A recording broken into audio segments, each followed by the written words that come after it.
नमस्कार दोस्तों, welcome to stock market sphere. अगर आप इंट्राडे ट्रेडिंग करते हो तो ये वीडियो आपके लिए है।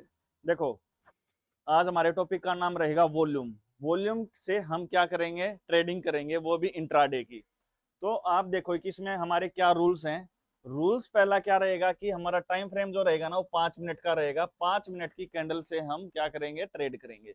दूसरा रूल क्या रहेगा भाई? 9:30 बजे के बाद में हम ट्रेड करेंगे, मतलब 3 कैंडल का डेटा हमें देखना है, जो 9:30 के बाद ही देखेंगे।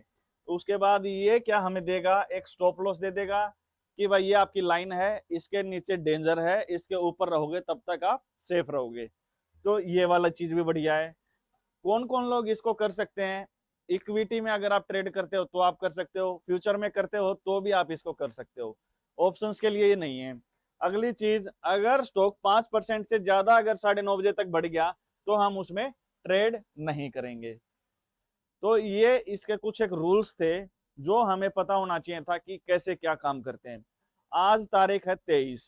कल क्या थी? मुहूर्त ट्रेडिंग थी, मतलब 1 घंटे की ही ट्रेड हुई थी। उससे पहले वाले दिन छुट्टी थी, मतलब जो लास्ट जो ट्रेड हुई थी वो 20 तारीख को हुई थी। तो 20 तारीख का डेटा मैं आपको दिखाता हूं, उस दिन हम कैसे ट्रेड करते हैं अगर 9:35 पे अगर हम ट्रेड करते तो। और जो भी रूल्स हैं वो हम देखेंगे चार्ट के ऊपर कि भाई हमें और क्या कुछ देखना चाहिए। हमें कुछ भी नहीं करना, सिंपली गूगल पे जाना है, वहां एनएससी इंडिया सर्च करना है और ये वाला जो सिस्टम है आपकी स्क्रीन पे दिखेगा। आगे आपको क्या करना है?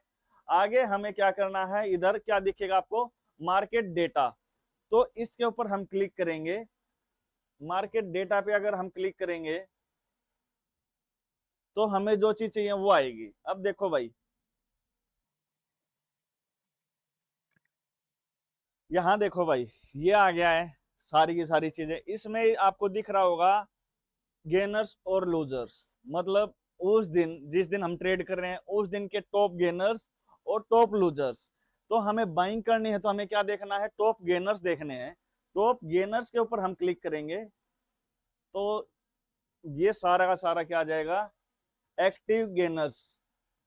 और ये डेटा जो है वो 21 अक्टूबर का है भाई। अगर हम इसमें 20 अक्टूबर का देखना चाहें तो वो 20 का, मतलब अगर आज मान लो 25 तारीख है, 23 तारीख है, तो आज हमें कैसे मतलब 9:35 हो चुके हैं। तो हम ये क्लिक करेंगे तो यहाँ डेट आएगी और ये जितने भी स्टॉक आएंगे वो आज की डेट के आएंगे। इतना कंफर्म है। यह होने के बाद हमें क्या करना है? इसमें से हमें वो स्टॉक छोड़ देने हैं जो 9:30 बजे तक 5% से ज्यादा भागे हों, उनमें हमें ट्रेड नहीं करनी है। हमें 1 2 3% वाले स्टॉक से उठाने हैं। तो मान लो हमने 3 स्टॉक उठा लिए, 2 उठा लिए, उनको हम रीड कैसे करेंगे चलिए वो बताता हूं मैं। वो कैसे करेंगे? ये 21 का है भाई, 20 का डेटा मैं आपको दिखा देता हूं, उसमें 2 4 स्टॉक्स का वैसे एग्जांपल दे देता हूं कैसे क्या करने हैं। ठीक है। उसके बाद मान लो एंजल वन पे हम जाएंगे और देखो भाई 20 तारीख को ये डीसीबी बैंक है, ये बड़ा था। तो इसका हम एग्जांपल एक बार देखते हैं। अब इसके सारे रूल्स, सारे रेगुलेशंस आपको बिल्कुल क्लियर हो जाएंगे कैसे क्या करना है। बस ध्यान रखना और इधर ध्यान देना। देखो भाई, ये नीचे आपको क्या दिख रहा है? ये वॉल्यूम है। आपको सिंपली इंडिकेटर में जाके वॉल्यूम पे क्लिक करना है, वॉल्यूम आ जाएगा। अब वॉल्यूम को कैसे कैसे हम यूज में लेके आएंगे? ये 20 तारीख का डेटा है भाई, ये वाला जो डेटा है ये 20 का है। आप देखोगे नीचे 20 तारीख है। तो क्या करना है? 9:35 पे 3 कैंडल बन चुकी हैं। ये वाली तीनों कैंडल क्या है? 9:35 तक की, 9:30 तक की कैंडल है। 9:30 तक ही हमें देखना है, 1 2 3। उसके बाद में हमें एक्टिव हो जाना है और नीचे वॉल्यूम की तरफ बढ़ना है कि इन तीनों कैंडल की सबसे लोएस्ट जो भी वॉल्यूम है हमें वो मार्क करनी है। अब भाई पहली कैंडल की ज्यादा है, दूसरी की इससे कम, तीसरी की सबसे कम है। तो मतलब तीसरी कैंडल का जो वॉल्यूम है वो हमने मार्क कर लिया, ये वाला भाई इसका वॉल्यूम है। अब क्या करना है? इसके बाद हमें वेट करना है। जरूरी नहीं है चौथी कैंडल रेड बने, मतलब अब मैं क्या बोलना चाह रहा हूं, अब हमें रेड कैंडल का वेट करना है कि मार्केट में अब जब भी रेड कैंडल बनेगी तब हमें क्या करना है? अपना ट्रेड लेना है। अब रेड कैंडल का क्या सीन है, वही मेन चीज है भाई। रेड कैंडल जब भी बनेगी, वो जरूरी नहीं है चौथी बने, पांचवी बने, छठी बने, किसी भी टाइम बन सकती है। हो सकता है कि ये सारी ग्रीन ही बनती जाए, अपनी ट्रेड ही ना बने। तो रेड कैंडल मान लो इससे अगली ही बन गई, इसमें हमें मिल गया, अगली मिल गई, तो उसका हम वॉल्यूम देखेंगे। उसका वॉल्यूम क्या है, ये वाला है, ये वाला है सॉरी, चौथी कैंडल का ये वाला है। तो हमें ट्रेड नहीं करनी है। आप बोलोगे सर क्यों? अब इसका जो मेन रूल है वो यही है कि जो भी रेड कैंडल हम देख रहे हैं ना, अगली अगली देखें या उससे अगली देखें, जो भी देख रहे हैं, उसका वॉल्यूम हमारी पहले जो तीन जो कैंडल्स हैं उन उसका जो सबसे लोवेस्ट वॉल्यूम था उससे कम होना चाहिए। ये मेन रूल है। मतलब सुनो, रेड कैंडल जो बनी है उसका वॉल्यूम हमारी जो तीनों कैंडल्स हैं उसका जो सबसे लोवेस्ट जो वॉल्यूम है उससे भी कम होना चाहिए। क्यों? उसके पीछे रीजन है, ये है कि जब भी रेड कैंडल बनेगी तो वॉल्यूम बढ़ेगा। ऑब्वियस सी बात है, वॉल्यूम बढ़ेगा तो ही रेड कैंडल बनेगी।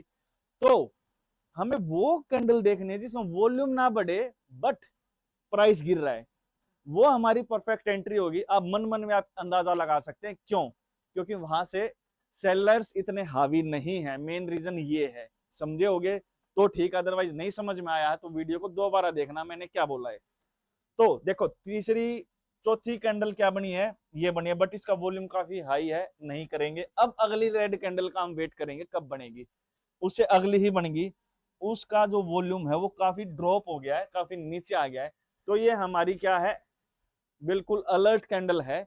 यहां हम अलर्ट हो गए। अलर्ट मैंने क्यों बोला, क्योंकि इससे जो नेक्स्ट जो कैंडल बनेगी ना, या उससे नेक्स्ट हो सकता है इससे आगे वाली जो कैंडल है वो बिल्कुल छोटी बन जाए, वहां हम ट्रेड ना ले पाए। मतलब अब इससे आगे जो भी कैंडल बनेगी, वो जो ग्रीन कैंडल बनेगी ना, वो इसका हाई जब भी तोड़ देगी, इसका हाई और लो हमने मार्क कर लिया, जिसका वॉल्यूम सबसे कम है। मतलब लो ये वाला जो है ना, लो ये हमारा एसएल रहेगा। और जो हाई है ना, जब भी ग्रीन कैंडल इसके हाई को तोड़ के ऊपर चली जाएगी, वो हमारा क्या रहेगा, एंट्री पॉइंट। यहां से आपने ट्रेड ले ली भाई। एसएल भी आपका निर्धारित हो गया कि भाई ये हमारा एसएल है और यहां से मैंने अपनी एंट्री की है। अब भाई एसएल हो गया आपका लगभग 138 रुपए, और जो आपकी एंट्री हुई है एसएल 139 है, और एंट्री जो है वो लगभग 143 है। तो लगभग आपका 4 रुपए का क्या है, एसएल है। तो अब इसमें हम आगे कैसे करेंगे कि भाई हम ट्रेड को कहां तक रखें, टारगेट कैसे रखें। तो यहाँ आओ, अब ये वाली चीज को याद रखना, 1:1 ये तो होना ही होना चाहिए। इसके बाद में जब आप एक्सपर्ट बन जाओगे तो 1:2, 1:3 और 1:4 में जा सकते हो। ये कैसे है, इसमें मान लो हमें 4 पॉइंट का एसएल है, तो हम 4 पॉइंट का ही क्या रखेंगे, टारगेट रखेंगे। इसको बोलते हैं 1:1, जितना स्टॉप लॉस उतना ही टारगेट। अब 1:2 क्या होता है, स्टॉप लॉस अगर हमारा 4 पॉइंट का है, स्टॉप लॉस अगर 4 पॉइंट का है तो टारगेट कितना रहेगा, 4 दूनी 8 पॉइंट का। अब अगर 1:3 की बात करें, स्टॉप लॉस अगर 4 है तो 4 तिये 12 हमारा क्या रहेगा, टारगेट। 1:4 कैसे है, स्टॉप लॉस 4 है तो 16। तो ये रेशियोज ऐसे काम करते हैं। तो आपको शुरुआत यहां से तो करनी से कम नहीं होनी चाहिए। अगर हमारा एसएल 4 पॉइंट का है तो टारगेट 4 पॉइंट का ही रहेगा, मतलब 147 तक का तो हमारा टारगेट रहेगा ही रहेगा। तो यहां से स्टॉक गया है 147.5 से ऊपर ही गया है, 148 149 तक। तो क्या हमारा पहला टारगेट हिट हो गया, बिल्कुल हो गया है सर। तो आपको समझ में आया मैं क्या बोलना चाह रहा हूँ? नहीं भी आया है, वीडियो को दोबारा देखना। अभी एक दो एग्जांपल और देखते हैं, हो सकता है आपको समझ में आ जाए मैं क्या बोलना चाहता हूँ। तो जो भी इंट्राडे ट्रेडर्स हैं वो भाई मन के मन में हंस तो रहे होंगे, सर आज तो काफी बढ़िया चीजें सीखने को मिल रही हैं, बढ़िया चीज आप हमें दे रहे हो। आगे देखते हैं भाई। अब जैसे एसबीआई है, 20 तारीख को काफी ठीक भागा था, आपकी उस लिस्ट में जरूर होगा जो मैंने आपको फिल्टर बताया था। तो एसबीआई को हम सर्च करेंगे यहाँ, और कैसे ट्रेड करेंगे वो आप देखोगे। देखो भाई 20 तारीख को ये है, तो इसका रूल क्या है, हम पहली 3 कैंडल देखेंगे।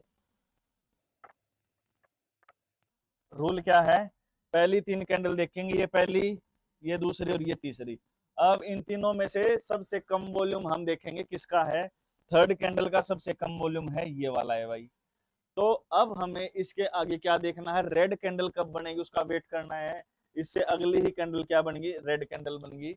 अगर उसका वॉल्यूम हमारी जो लोएस्ट वॉल्यूम है उससे कम हुआ तो हमारी ट्रेड एक्टिवेट है। तो ये वाला जो है ये क्या है, इससे भी कम वॉल्यूम है, इससे अगली जो रेड कैंडल है, मतलब सेलर्स आए हैं, स्टॉक को गिराया है, बट सेलर्स इतने नहीं है कि वो इसको और ज्यादा गिरा पाए। तो इसने हमें कंफर्म कर दिया कि हो सकता है हमारी ट्रेड बढ़िया हो जाए। अब आपको समझ में आ रहा होगा। तो यहाँ इसका हमने लो मार्क कर लिया और हाई मार्क कर लिया, दोनों मार्क कर लिए। अब आप देखो कि इससे अगली जो कैंडल है उसने इसका हाई भी तोड़ा और लो भी तोड़ा। ये कौन सा केस आ गया सर, ये वो केस है जो आपको बार बार देखने को मिल सकता है। अगर इसका लो अगर पहले तोड़ा तो फिर तो कोई दिक्कत ही नहीं है, और आपने अगर पहले ट्रेड ले ली और उसके बाद एक बार के लिए नीचे गई है तो आपका एसएल हिट हो गया है भाई, एसएल हिट हो गया, आप एग्जिट करो, हमारा कुछ है ही नहीं। जो भी 1-2 रुपए का है उसको हम एग्जिट करेंगे। अगर इसने पहले क्या किया, पहले नीचे आया फिर ऊपर आया, तो इसका मतलब आपकी ट्रेड एक्टिव है। अब आपका एसएल रहेगा 894 और आपकी एंट्री रहेगी 896 के आसपास। मतलब 2 पॉइंट का क्या है आपका एसएल है। तो इस हिसाब से अब आपका रिस्क रिवार्ड क्या रहेगा, 1:1, 1:2, 3, 4। अब देखो भाई 96 से अगर 1:1 देखें तो 98, तो इसने अगली ही कैंडल में दे दिया, 900 तक दे दिया, मतलब 1:2 तक के आपके टारगेट आ गए। तो देखो यहां से भी काफी ऊपर गया है। तो उस केस में हम क्या करें सर, क्योंकि होगा होगा क्या कि भाई कई बार हम पहले निकल गए, स्टॉक भागता ही जा रहा है। तो वहां आप क्या करो कि जैसे ही 1:2 के आसपास या 1:1 के आसपास जैसे ही आपको लगे कि मेरे को अच्छा खासा प्रॉफिट हो गया है, वहां आप अपना 50% बुक कर लो। 50% बुक कर लिया, खुश हो। उसके बाद आपको क्या करना है कि भाई 800 जो 94 जो अपना क्या था एसएल था ना, उसको उठा के हम 896 रख लेंगे। ठीक है, इस टाइप से हम रखेंगे। जो हमारी एंट्री थी वही हमारा एसएल हो गया। तो इसका मतलब अब हम उसको तब तक राइड करेंगे तब तक हमारा एसएल नहीं जाएगा। तो इसको ऊपर तक आप राइड कर सकते हो। इसमें आपको प्रॉफिट के चांसेस बढ़ जाते हैं क्योंकि एसएल काफी छोटा है। तो आपके अंदर एक डिसिप्लिन आएगा, आपको ये लगेगा कि हाँ भाई मेरी चीजें अब ठीक होनी शुरू हो गई हैं। मैंने पास्ट में जो भी पाप किए थे उनसे अब मैं धीरे धीरे मुक्ति पाना शुरू कर चुका हूँ। तो भाई देखो मैंने तो आज आपको काफी बढ़िया स्ट्रेटेजी अपनी तरफ से दे दी है। आपका क्या काम है, इस पे आप कम से कम भी 90 दिन तक प्रैक्टिस करो। क्योंकि स्टॉक मार्केट का ये रूल है कि 90 दिन तक अगर आपने कोई चीज एक्सपर्ट बनाएगी, मतलब 90 दिन तक आप किसी चीज में अगर ट्रेड कर रहे हो उसके आप सारी खामियां पालोगे। आपको ये पता लग जाएगा कि ये कैसे काम करती है, इसको मैं कैसे मॉडिफाई करूं। तो अगर आपने इसको 90 दिन दे दिए तो ये स्ट्रेटेजी आपके अकॉर्डिंग आपको अच्छा एक अनुभव देगी। ठीक है ना। तो भाई अगर आपको कंटेंट बढ़िया लगा और चैनल पे पहली बार आए हैं तो लाइक शेयर और सब्सक्राइब तो बनता ही है भाई। ठीक है, तो मिलते हैं अब नेक्स्ट वीडियो में, इससे भी कुछ ज्यादा मजेदार आपके लिए मैं कुछ लेके आता हूँ।